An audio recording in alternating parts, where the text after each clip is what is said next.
Hey guys, welcome to another Funko review. Today we'll be reviewing Ted from the movies line, so grab your Thunder Buddy and let's get ready to roll. Let's start off with a few facts. Ted is 188 of the Pop movies line. His first appearance was in Ted, which released on June 29th, 2012. And a fun film fact, Seth MacFarlane originally planned for this film to be an animated TV series in line with his hit Family Guy, as well as American Dad. Now that we got that out the way, let's take a look at a 360 of the Funko. Now let's go in for some deeper detail. Start off with his head. Here we get a clear look at Ted's sculpt. You can see how they sculpted in the grooves and the waves into what is supposed to simulate like his fur. We also get a good look at his, snout and eyes. It's interesting that they decided to raise one eyebrow. It definitely makes him stand out a little bit more, as well as gives him very much of a Ted expression on his face.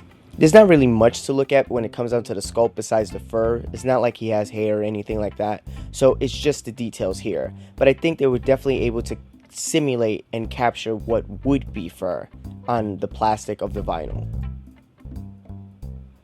Everything here seems to be neat and clean. Not really much to really complain about. Now moving down to his torso, we can see that the sculpt continues to travel down to his body. The only difference is that it seems like they use a different material from the head to the body. You could kind of see like the way the light reflects off the body, giving him a little bit more of a plastic look rather than the vinyl. As well as with mine in particular, his head, it kind of seems a little bit like you can see the light through it, whereas his body you can't at all. It gives a more dull look on his head versus his body, which I prefer the head and the way it's sculpted and looks versus the body. The body just makes it a little bit more plastic, which kind of turns me off from the Funko. One thing to note is the accessory that he comes with, which is the beer bottle. As much as I enjoy the beer bottle itself and the fact that it does look like it's sculpted to have some condensation on it, I am turned off at the fact that they decided to do it a little bit darker instead of doing it translucent like the bottle that they did for the Bender Funko. Usually Funko is known for adding its little details. I kind of wish that they would have added just a little label or something that would have made this beer bottle seem a little bit more distinctive.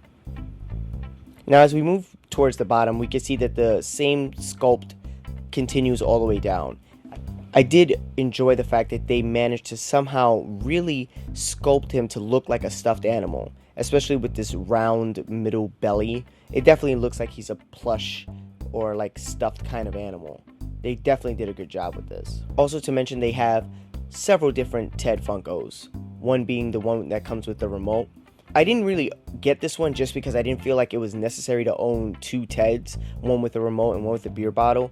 It felt like they decided to make the one with the remote for people who wanted to be a little bit more family friendly with owning this Funko. But I didn't see the point. It's a rated R movie. Why should we have a variant that has a remote control? It's interesting, but we all know that the beer bottle one is far more interesting than this one. Then they also have the flocked one, which we see in the center of the frame. This one I truly prefer, but I wish they would have made either like the flocked one with the bottle or made them all flocked, to be honest with you, because overall everything I've seen of the flocked Ted seems far more better than anyone that was sculpted. I truly believe that this was the one that should have been the one that everybody got, but sucks. I know, to be honest with you, I'd rather have this one than the common one that I do own. It just screams more of a teddy bear than the sculpted one. And finally, we have all the way to our left the Flash variant, which hasn't been released yet as of this video, but I do find this as an interesting kind of variant, but not one that seems necessary either.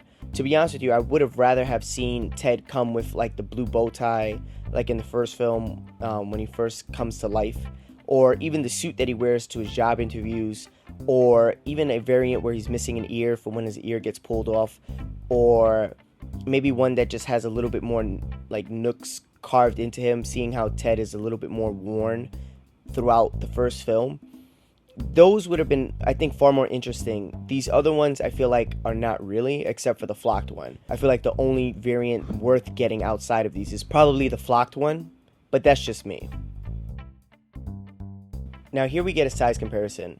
We start off with Snoopy, who's the shortest, and Ted, who is on our left.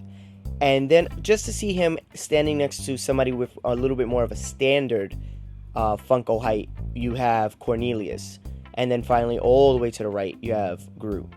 Now here you can see how he's slightly shorter than Cornelius, so he's not really in the required height to be standard, but he's also taller than Snoopy. To be honest with you, I would have rather had him be a little bit closer to Snoopy's height, just because he is a small teddy bear. There should be no reason why he's closer to the height of these other Funkos, because understandably Groot is supposed to be extremely tall, and Cornelius is, what is supposed to be an average height. I wish that we would have had Ted a little bit shorter. I think it would have made his character look a little bit more cuter as well. And then finally we have Ted next to a 6-inch Stay Puft and a 6-inch Jason Voorhees. So you can see how he stands in a 6-inch line. Now to wrap up my feelings about Ted. Is he a necessary Funko to have in your collection? Not really. Not unless you're a big fan of the film. I am a fan of the film, but even having him alone seems a little bit out of place. I'm not saying that they should have made a Mark Wahlberg Funko or John Funko to stand next to him, because that would seem out of place as well. But usually looking at my collection, he is kind of just an odd man out.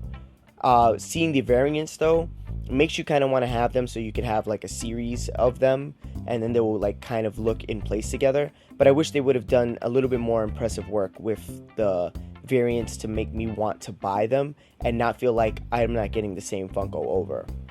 Now, if you're in love with the film, though, I definitely recommend him. I could definitely see a few guys having him on his office desk or in their locker or even attached with Velcro onto their car. But I do wish that they would have made him probably like a bobblehead. I'm not a big fan of bobbleheads, but I feel like with Ted, this might have been more necessary than not. So don't forget to like, comment, and subscribe. And don't forget to comment, what is your favorite Ted quote? So that's the end of my review. Thank you guys for watching, and stay tuned. Keep collecting.